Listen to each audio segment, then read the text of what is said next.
നോൻപിൻ്റെ മൂന്നാമത്തെ ആഴ്ചയിലേക്ക് നമ്മൾ പ്രവേശിക്കുമ്പോൾ കഴിഞ്ഞ 2 ആഴ്ചകളായിട്ട് നമ്മുടെ വ്യക്തിപരമായ കൺവേർഷനെ കുറിച്ചുള്ള വചനഭാഗത്തിലൂടെയാണ് സഭ നമ്മളെ നയിച്ചത്. ഈ ആഴ്ച മുതൽ നമ്മൾ ഈശോയെക്കുറിച്ചും ഈശോയുടെ പീഡാനുഭവങ്ങളെക്കുറിച്ചുമാണ് ധ്യാനിക്കാനായിട്ട് നമുക്ക് വചനഭാഗങ്ങൾ നൽകപ്പെടുന്നത്.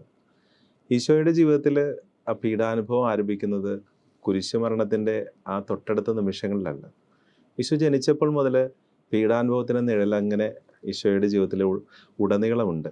ഈശോ ജനിച്ച കുറച്ച് ദിവസങ്ങൾക്ക് ശേഷം തന്നെ ഹെറോദ് കുഞ്ഞുങ്ങളെ കൊല്ലാൻ ആജ്ഞാപിക്കുമ്പോൾ തുടങ്ങി പീഡാനുഭവത്തിൻ്റെ യാത്രകൾ ഇങ്ങനെ ആരംഭിക്കുകയാണ്. ഈശോ ഇന്ന് സ്വന്തം പട്ടണമായ നസ്രത്തിൽ വന്ന് അവിടെ തൻ്റെ പ്രേക്ഷിത പ്രവർത്തനം ആരംഭിക്കുകയാണ്. തൻ്റെ സദ്വാർത്ത എല്ലാവരും അറിയിക്കുകയാണ്. യെശയ്യാ പ്രവാചകൻ്റെ പുസ്തകത്തിൽ നിന്ന് അവരുടെ മുമ്പിൽ വചനം വായിക്കുകയാണ്. ഇതാണ് സ്വീകാര്യമായ സമയം എന്ന് പറഞ്ഞുകൊണ്ട് രക്ഷയുടെ സന്ദേശം ഈശോ അറിയിക്കുമ്പോൾ ആ കേട്ടുകൊണ്ടിരുന്നവർ ഈശോയുടെ ജീവിതത്തെയല്ല നോക്കുന്നത്.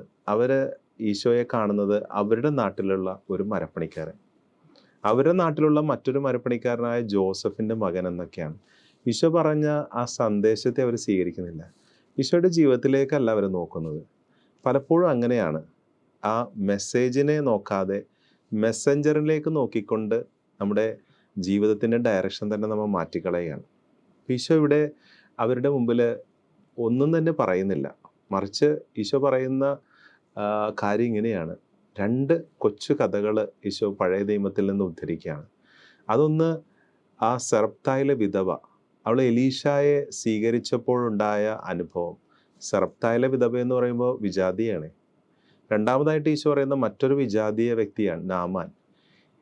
എലിയ പ്രവാചകനിലൂടെ നാമാനുണ്ടായ ആ രോഗശമനം ഇന്നത്തെ 1ാമത്തെ വായന കൂടിയാണ്. അവിടെ അത് ഈശോ 2 വ്യക്തികളെയും എടുത്തു കാട്ടുകയാണ്.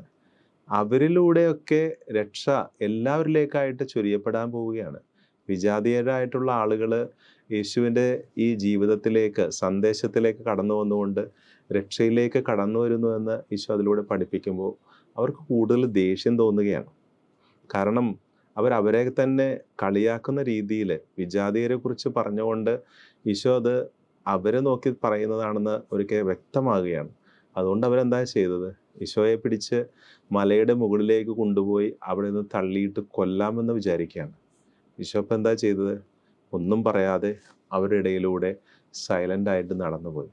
അപ്പോൾ ഇത് നമ്മുടെ ജീവിതത്തിലും ഉണ്ടാകാറുണ്ട്.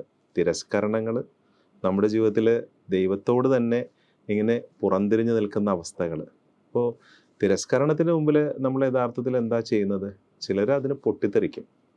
ഈശോ ആ നിമിഷത്തിൽ സ്വർഗത്തിൽ നിന്ന് അഗ്നി ഇറക്കി അവരെ ദഹിപ്പിക്കാനോ സ്വർഗത്തിൽ നിന്നൊരു സ്വരം ഉണ്ടാകട്ടെ എന്ന് പറയാനോ ഒന്നും നിന്നില്ല. വളരെ സംയമനത്തോടുകൂടെ ശാന്തനായി അവരുടെ ഇടയിലൂടെ നടന്നുപോയി. അങ്ങനെയാണ് ലൂക്കാസ് വിശേഷത്തിൽ ഇന്ന് ഈശോയെ പറഞ്ഞു വച്ചിരിക്കുന്നത്.